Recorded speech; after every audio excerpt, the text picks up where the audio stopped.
Hey everybody, Alana Goldstein here from Going Goldstein. It's everything you need to know for a busy mom on the go. I post a lot of content here about education and kids and being a mom.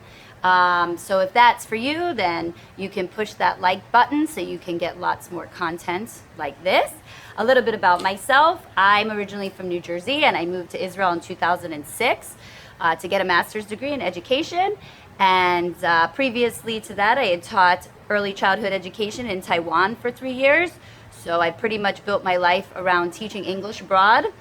Teaching English usually in the early childhood education age group, so from ages 0 until age 6. After I got my master's degree, I opened up 2 English preschools and kindergartens in Tel Aviv, Israel, and that is what I currently do. I'm also a busy mom of 3 kids. My oldest is 9 and I have 2 twins who are 7. So this video is about how to keep yourself sane during these Corona times when your kids are learning at home. So I'm sure it's something that we all struggle with as moms. And if you work, if you don't work, it doesn't really matter. Your kids are pretty much home all day and you have to figure out a way to make sure that they're learning with their online learning in these Corona times, or that they're either homeschooling or that they're getting some sort of educational content in their day without making you crazy because that is, we all know how that goes. So I have 3 tips here on how to keep yourself sane during these Corona learning times with your kids. So get ready, buckle up, because they're good ones. And one of them might be a little bit controversial, but I'm going to stand by it and I'm going to make you see that it is the right thing to do. So hold on one sec. So the first thing I'm going to talk about is a big one. And I think that maybe you'll say, oh, I don't know why it's such a big deal to talk about that. It seems kind of implied, but you need to make a schedule. Yes, it's very important to make a schedule. If you don't have any idea of how your day is going to go with your kids, and they get up in the morning and they have this huge gaping holes of time in their whole day, and you don't have any structure to your day, it's going to make it a lot harder for you. So I find that the best thing to do to make a schedule is I sit down with all my kids and we work it out kind of together, and we do most of our learning in the morning. So we talk about how usually they wake up, they do breakfast, they kind of hang out and play, and then by 8 or 8:30 we're starting to do our work, our schoolwork, and then they get a break, and then they do like a second round of schoolwork, and then after the second round of schoolwork, they're allowed to, hold on a second.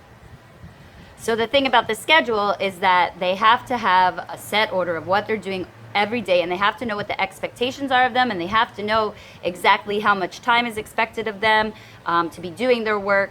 And it's very important that they know that expectation and that it's clear. We usually do all of our work in the morning between 8 and 12 o'clock with breaks and kind of free play and free time in between. We do lunch at 12. And then after 12, we have a little like kiddie pool kind of on our rooftop here, and they play in the pool. And then after the pool, they have screen time, which brings me to my second point, that screens are your friends. Yes, I know. Screens are your friends. I know as parents, we feel really guilty a lot of times about letting our kids be on the screens. And, you know, there's a lot of talk between parents and parents groups on Facebook, and I'm sure parent groups on YouTube, about screen time and the amount of screen time that's okay and how much screen time should you give your kid. I think that, you know, during these times, screen time is definitely your friend. It's a good time when you can get your own work done. If you're working from home, if you need to meet deadlines, if you need to do projects, it's also a good time for you to do like work around the house. So you need to throw in that load of laundry, you need to wash some dishes, whatever you need to do. Screen time is definitely your friend. I'm not saying that you should put your kids on screens all day from 8 in the morning until 8 o'clock at night, but I do think that having a built-in screen time into your day, first of all, it breaks up your day. Second of all, it gives you time in your day to get tasks done that you need to get done. And third of all, it's kind of a reward for your kids for getting their things done. Screen time for you can be watching TV, it can be watching a movie, it can be letting them watch their own YouTube videos on the iPad. It can really be anything. I also think that if you're against screen time, but you want to have the educational component of screen time in your day, then if your kids have, we have special programs here in Israel that the kids do math online or they do language online. It's called Galim or Esa Etzbaot. So if you have any programs like that, you can have your kids doing like educational work online as part of their screen time if you're really anti-screen time, and it's still a way that they can be learning and kind of break up their day a little bit and give you a chance to kind of decompress. So again, don't beat yourself up over the screen time. I spent a long time beating myself up over it, and now I have embraced the screen time, and it's very freeing and it's very wonderful. So that's my second tip, is screen time is your friend. And my third tip, and this is a very controversial one, and I'm sure that I'll get a lot of clap back for this one, but it is, don't Zoom. Zoom. Zoom, Zoom, Zoom. Zoom. Zoom is really, I find it as an educational tool. I understand how some people can find it to be beneficial, or some, if you know how to use it properly and the teachers are using it properly and they know how to screen share properly and everything, there's no technological issues and everything is flowing, and if your kids benefit from that, and also if your kids are a little bit older, then it could be okay.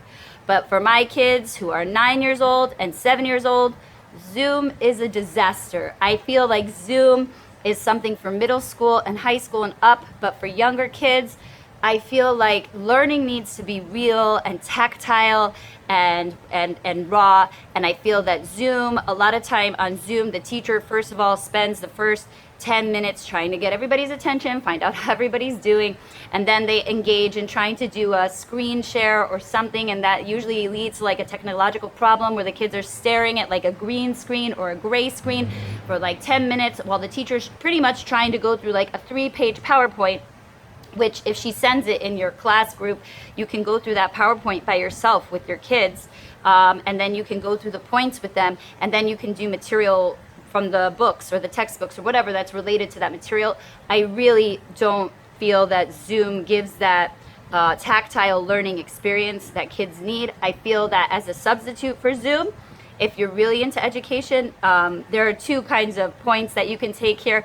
One is if you are not into education and you kind of just want your kids to have their self-directed work that they need to do. And in that situation, I would recommend using classic textbooks, using classic workbooks, having them read every day.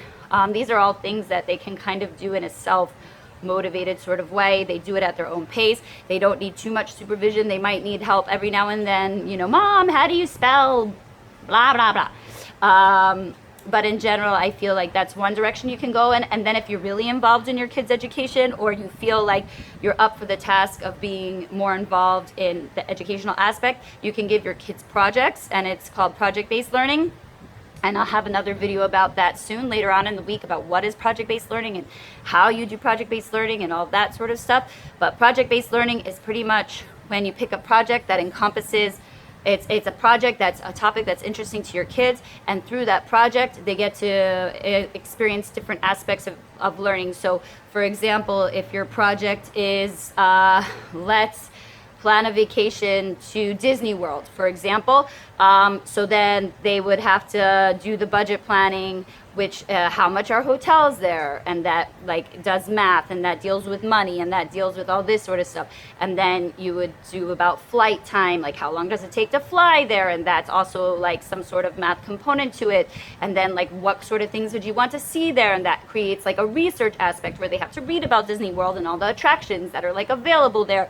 And it's a kind of a critical thinking projects that embrace a wide variety of subjects. So it usually includes math and science and language within the topic. So if you're up for it, project-based learning is a great way for your kids to learn at home instead of Zoom. Zoom, in my opinion, is not the way to go, even during these Corona times, even during distance learning times. And I feel that as parents, we need to give our kids a little bit more than this barrier of technology. So maybe you agree with me, maybe you don't agree with me, maybe you feel that Zoom is the best thing that ever happened to you. You just put your kid in front of the computer for 6 hours and their teacher takes care of it. And if that works for you, great. But for us, for my family, it doesn't work at all. My 7-year-olds who are in 2nd grade, they can sit for maybe an hour, maybe. But after that, it's really hard for them to focus. So we do a lot of different projects instead. So I hope these 3 tips helped you. I hope that you found them helpful for you when you're dealing with your kids at home. And to review, it is make a schedule every day. It is the screens are your friend. And the last one is don't Zoom. Until next time, I'll see you and take care.